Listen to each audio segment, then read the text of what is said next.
நீலகிரி மாவட்டம் கூடலூரில் புலி தாக்கி இறந்தவரின் உடலை உறவினர்களுக்கு காட்டாமல் பிரேத பரிசோதனைக்காக அரசு மருத்துவமனைக்கு அனுப்பி வைத்ததால் வனத்துறையினர் மற்றும் காவல்துறையினரிடம் உறவினர்கள் வாக்குவாதத்தில் ஈடுபட்டுள்ளனர்.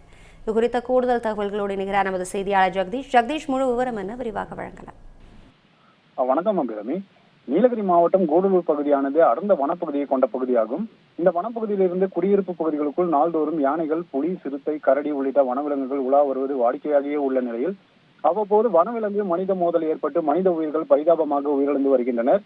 இந்நிலையில் கூடலூர் ஓவேலி 4ஆம் கேட் பகுதியை சேர்ந்த பாலு என்கிற பாலகிருஷ்ணன் என்பவர் நேற்று மாலை 3 மணிக்கு ஊருக்கு தண்ணீர் திறப்பதற்காக சென்றுள்ளார்.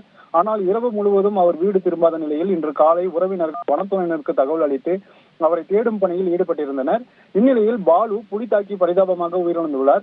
இதனை கண்ட வனத்துறையினர் உடனடியாக பாலுவின் உடலை கைப்பற்றி பிரேத பரிசோதனைக்காக அரசு மருத்துவமனைக்கு உறவினர்களுக்கு காட்டாமல் அனுப்பி வைத்துள்ளனர். இதனைத் தொடர்ந்து பாலுவின் உறவினர்கள், வனத்துறையினர் மற்றும் காவல்துறையினரும் கடும் வாக்குவாதத்தில் ஈடுபட்டு வருவதால் அப்பகுதியில் சிறிது நேரம் பரபரப்பானது ஏற்பட்டு வருகிறது. மேலும் தொடர்ந்து கூடலூர் பகுதியில் வனவிலங்குகள் தாக்கி மனித உயிர்கள் பலியாகி வரும் சம்பவம் தொடர்கதையாக உள்ளதால் மனித வனவிலங்கு மோதலை தவிர்க்க வனத்துறையினர் உரிய நடவடிக்கை எடுப்பதில்லை என கூறி பொதுமக்கள் போராட்டத்திலும் ஈடுபட்டு வருவதால் அப்பகுதியில் பெரும் பரபரப்பான சூழ்நிலையானது ஏற்பட்டுள்ளது. அபிராமி, தகவல்களுக்கு நன்றி ஜெகதீஷ். தமிழ் ஜனம் சேனலை சப்ஸ்கிரைப் பண்ணாம பார்த்துட்டு இருந்தீங்கன்னா மறக்காம சப்ஸ்கிரைப் பண்ணிடுங்க.